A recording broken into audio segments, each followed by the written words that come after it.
बिस्मिल्लाहिर्रहमानिर्रहीम। अस्सलाम वालेकुम नाज़रीन इकराम, मैं हूं मखदूम शहाबुद्दीन और आप देख रहे हैं मेरा फेसबुक और यूट्यूब चैनल।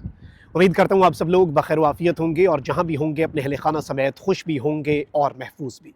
25 मई 2025 हफ्ते का दिन। नाज़रीन इकराम, दो बड़ी आम तरीन डेवलपमेंट्स हैं। एक जानिब तो पाकिस्तान से हार का खौफ और शिकस्त का अफसोस इस कदर भारत के आसाब पर सवार हो चुका है कि भारतीय खुफिया एजेंसी रॉ के साबिक चीफ ने लाइव शो में सहाफ़ी पर धावा बोल दिया। ना सिर्फ सहाफ़ी पर धावा बोला बल्कि उस पर हमला आवर हो गया।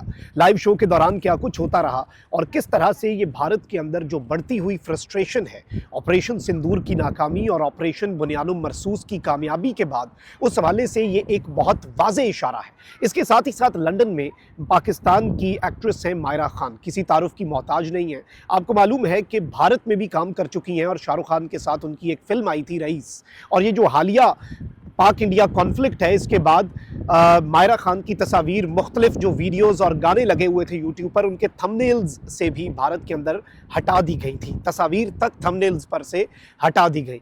और अब मायरा खान जो है वो पाकिस्तान में होने वाली अपनी एक रिलीज़ होने वाली एक फ़िल्म है हुमायूं सईद के साथ, उसकी प्रमोशन के लिए she is in London right now. और इल्फर्ड में बेसिकली इनका एक प्रमोशनल इवेंट था जिसके दौरान एक इंतहाई अनफॉर्चुनेट इंसिडेंट जो है वो पेश आया और इनके साथ जो हिरासगी का मामला है उस हवाले से वीडियोज़ जो हैं वो इस वक्त सोशल मीडिया पर गर्दिश कर रही हैं। लेकिन इस हवाले से भी कुछ एक्सक्लूसिव डिटेल्स हैं जो आपके सामने रखना इस वक्त बहुत ज़्यादा ज़रूरी है। लेकिन उससे पहले हम ज़रा बात कर लेते हैं भारत की और भारत के मीडिया की और इस वक्त वहाँ पर क्या चल रहा है। आपको मालूम है कि पाक भारत जंग के दौरान ऑपरेशन सिंदूर और फिर ऑपरेशन बुनियानुम मरसूस के बाद और उस दौरान भी भारतीय मीडिया जो है वो पूरी दुनिया के लिए मरकज़ निगाह रहा, लेकिन एक लाफिंग स्टॉक के तौर पर, यानी उसका मजाक उड़ाया जा रहा था। और बाद में इस जंग के बाद एक जानिब जब आलमी जरीदों ने पाकिस्तान की फतह का ऐलान किया तो वहीं दूसरी जानिब भारतीय मीडिया के अफसोसनाक किरदार और सहाफ़ती इक़दार का जो उन्होंने जनाजा निकाला, जो अर्थियाँ उठा दी उन्होंने, उसका पूरी दुनिया के मीडिया ने ना सिर्फ उस पर तनकीद की बल्कि उसका मजाक तक उड़ाया गया।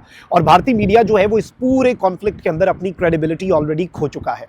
अब एक जानिब भारतीय मीडिया का ये हाल है तो वहीं दूसरी जानिब भारत के अंदर जो लोग बढ़ के मारते थे, भारत के अंदर वो लोग जो बहुत ज़्यादा इस तरह की चीज़ें किया करते थे, जो पाकिस्तान मुखालिफ जज्बात उभारते थे, वो भी अपनी बिलों में जाकर घुस गए। भारत के अंदर जो अपोजिशन पार्टीज़ हैं वो इस वक्त मुकम्मल तौर पर नरेंद्र मोदी और बीजेपी जो है उसे निशाने पर ले चुकी हैं, यानी वहाँ पर इनके लिए प्रॉब्लम्स क्रिएट हो रही हैं। और अब गोदी मीडिया जो कि हर चीज़ के अंदर पाकिस्तान का एक एंगल और पाकिस्तान के साथ ताल्लुकात और ISI का रोल, ये इंडियन मीडिया का एक मशगला है, ये इंडियन मीडिया की एक हॉबी बन चुकी है। और आप ये देखें कि उनकी इमेच्योरिटी की हद, कभी किसी यूट्यूबर को उठा लेते हैं, कभी किसी शख्स को उठा लेते हैं और कहते हैं कि ये पाकिस्तान के लिए जासूसी कर रहा था और इसने हसास तरीन सेंसिटिव तरीन इन्फॉर्मेशन पाकिस्तान को दे दी। ओ भाई, ये बताओ कि उस यूट्यूबर के पास, उस खातून के पास हसास तरीन इन्फॉर्मेशन आई कहाँ से जो उसने उठा के हमें दे दी? ये चीज़ तो पूछनी बनती है, ये सवाल तो पूछना बनता है। लेकिन इस सब के अंदर ऑब्वियसली विदाउट अ डाउट हम ये बात कर सकते हैं कि ये सिर्फ और सिर्फ अपनी आवाम को एक इमेजिनरी दुनिया में रखना चाहते हैं कि कोई जासूस है, ये है, नेटवर्क है, पाकिस्तान के ऑपरेटिव्स हैं। अब हुआ ये नाज़रीन कराम कि गोदी मीडिया का एक शख्स जो है वो गया साबिक भारतीय रॉ चीफ के पास और साबिक भारतीय रॉ चीफ से उसने कुछ सवालात पूछे पाकिस्तान भारत जंग के हवाले से और फिर चीन के हवाले से कुछ सवालात पूछे। और साथ ही उसने रॉ चीफ जो है साबिक, उसे ये कह दिया कि आप तक भी इंफॉर्मेशन पहुंचती होगी, आप तो जाहिर बात है एक सिस्टम के अंदर रहे हैं, आप उस निज़ाम के अंदर रहे हैं, तो आपके लोग अभी भी वहाँ पर होंगे, आपको तो बड़ी इंसाइट होगी। उसने और साथ जब उससे चाइना के रोल पे पूछा कि इस सब के अंदर आप चाइना के रोल पे ज़रूर बात करें एज द रॉ चीफ और chief of India's premier intelligence agency, आपने ये बात करनी है, तो वो उसके ऊपर भी बात नहीं कर रहा था। फिर उसने कहा कि हमें तो ये पता चला है कि आप पाकिस्तान का दौरा भी आपने किया। अच्छा, वो इसके ऊपर तप गया और वो इस तरह से तपा, उसने कहा कि भाई तुम्हें किसने बताया? उसने कहा भाई मुझे पता लगा है कि आप बड़ी दफ़ा गए हैं पाकिस्तान। मतलब साबिक भारतीय रॉ चीफ जो है उसके ऊपर ये कह रहा है कि आपके पास तो सेंसिटिव इन्फॉर्मेशन होती है, फिर जब आपके पास सेंसिटिव इन्फॉर्मेशन होती है तो फिर आप अगर पाकिस्तान का दौरा करते हैं तो वो सेंसिटिव इन्फॉर्मेशन तो पाकिस्तान के पास चली जाती होगी। यानी वो इस तरह का तासुर बनाने की वो सहाफ़ी जो है वो कोशिश कर रहा था। अब ये जो शख्स है जिससे वो इंटरव्यू ले रहा था, उसने उठा के पहले ग्लास उसके ऊपर मारा, फिर प्यालियाँ उसके ऊपर मारी और साथ जो उसने उसके लिए अल्फाज इस्तेमाल किए और जो भारतीय मीडिया के लिए उसने अल्फाज इस्तेमाल किया और जो गालियाँ उसने दी वो मैं रिपीट नहीं कर सकता। वो विजुअल्स जो हैं उनकी ऑडियो तक मैं आपको नहीं सुना सकता, क्योंकि वो इस कदर शदीद ज़ुबान उसने इस्तेमाल की। और इस वक्त भारतीय मीडिया जो है वो एक थिएटर है, वो एक कॉमेडी शो बन चुका है। उनका जो मेन स्ट्रीम न्यूज़ मीडिया है, जिसका काम सीरियस खबरें देना होता है, जिसका काम लोगों को आगाह करना होता है, जिसका काम लोगों को आगाही देना है, वो इस वक्त मुकम्मल तौर पर पूरी दुनिया के लिए भी एक लाफिंग स्टॉक है और एक थिएटर बन चुका हुआ है, एक मजाक बन चुका हुआ है, एक मखौल बन चुका हुआ है। और अब ये जो रॉ चीफ ने किया, ये भी उसकी फ्रस्ट्रेशन दिखाता है ना। वो क्या किस मुंह से इंडिया के रोल पे बात करे, वो किस मुंह से चाइना के और पाकिस्तान के रोल पे बात करे। भाई जो हुआ है उसके ऊपर वो किस मुंह से ये कहे कि भाई हम जीते हैं।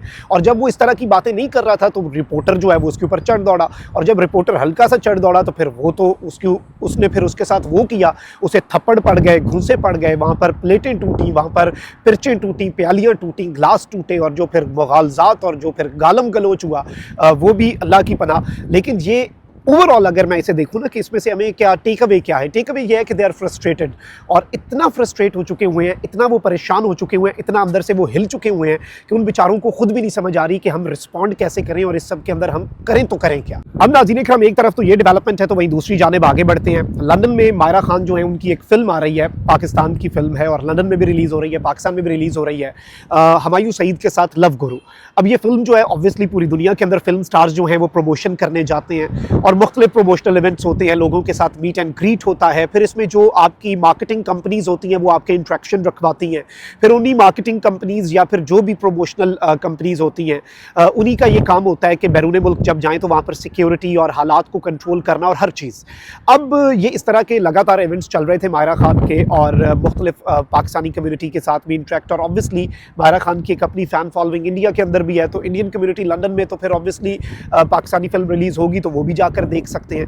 अब मायरा खान जो है उनकी जो प्रमोशनल कंपनी है उन्होंने एक इवेंट रखा, और वो इवेंट इल्फर्ड में, ईस्ट लंदन में बेसिकली रखा गया, और उस एरिया के अंदर जिस जगह पर जो मकाम दिया गया वो था इंडो पाक सुपर मार्केट। अब नॉर्मली यहाँ पर इसी तरह के नाम होते हैं, उसका मतलब ये नहीं होता कि ये कोई भारतीय है, या वो बेसिकली ये है कि वहाँ पर सारा वही सामान मिलता है जो भारतीयों का या पाकिस्तानियों के इस्तेमाल का हो, उसे एक मकाम रखा गया। अच्छा, एक तो इस चीज़ के ऊपर भी थोड़ी बात हो रही थी कि ये इंडो पाक क्यों लिखा हुआ है, लेकिन वो एक मकाम का नाम था, उसके ऊपर ऐसा तनकीद बनती नहीं है। लेकिन अब वहाँ पर क्या हुआ, बेसिकली इन्हें बग्गी पर ले जाया गया, और उसके बाद फिर एक ट्रक था जो ओपन एयर है, जिसपे आपको पता है कि सुपरस्टार्स जो होते हैं वो वेव करते हैं लोगों से इंटरेक्ट करने के लिए, फिर वो नीचे उतरते हैं। यहाँ पर सिक्योरिटी के जो इंतजाम हैं, अपेरेंटली ये बताया जा रहा है कि वो इंतहाई नाकिस थे, और मायरा खान जो है उन्हें कुछ क्राउड में से लोगों ने इनअप्रोप्रिएटली जो है हाथ लगाया, और जिसके बाद मायरा खान जो है वो भी बड़ी परेशान थी, और ऑडियोज़ में सुना जा सकता है कि वो, और उनके फेशियल एक्सप्रेशंस जो हैं वो भी देखे जा सकते हैं कि वो डरी हुई है, सहमी हुई है, और साथ हुमायूं सही भी बोल रहे हैं कि ये क्या है। वहाँ से वो बचाने की कोशिश कर रहे हैं, और सिक्योरिटी वाले भी फिर उन्हें दबोच कर वहाँ से लोगों में से निकालने की, जो कि मर्द सिक्योरिटी के एहलकार हैं, वो भी उन्हें वहाँ पर दबोच के क्राउड जो है, वायलेंट क्राउड जो है उसमें से लेकर निकालने की कोशिश कर रहे हैं। अब इसके ऊपर जारी बात है तहकीकात तो होंगी, और पता चलेगा कि भाई कौन लोग थे ये, और इनकी नेशनलिटी क्या थी, या ये इनका कहाँ से ताल्लुक़ था जिन्होंने आकर स्पॉइल किया है इस इवेंट को। लेकिन जारी बात है कि ये एक अफसोसनाक चीज़ है, इसकी जितनी मजम्मत की जाए वो कम है।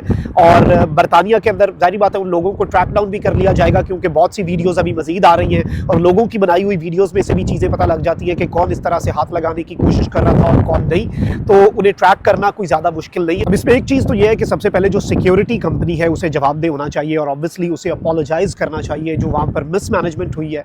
और पाकिस्तान की ऑब्वियसली एक एक्ट्रेस है, और इसके साथ ही साथ ज़ाहिर बात है कि उन लोगों को ट्रैक डाउन करना बहुत ज़रूरी है, ताकि पता चले कि वो कौन जाहिल और कौन अनपढ़ लोग हैं, और कौन वो वैशी और इस तरह के घटिया लोग हैं जिन्होंने ये इस सारे के सारे वाक़े के अंदर जो वहाँ पर जिन्होंने मायरा खान को हिरासा किया और फिज़िकली उन्हें इनअप्रोप्रिएटली टच किया। और इसके ऊपर फिर इन्वेस्टिगेशन करके इन्वेस्टिगेशन सामने भी आनी चाहिए, क्योंकि ये मामला इतना सादा नहीं है। और इस वक्त सोशल मीडिया पर इस पर बहुत ज़्यादा बात हो रही थी।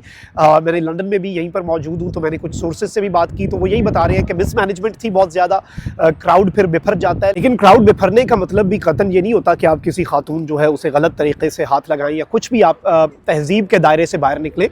और हिरासानी जो है उसके लिए बरतानिया के अंदर कवानीन भी बहुत सख्त हैं। तो उम्मीद है बाकी डिटेल्स जैसे सामने आएंगी वो हम आपके सामने रखेंगे। विजुअल्स हमने आपके सामने चला दी, और जितना इसकी मजम्मत की जाए वो कम है। अपना बहुत ख्याल रखिए। अल्लाह निगहबान। पाकिस्तान जिंदाबाद।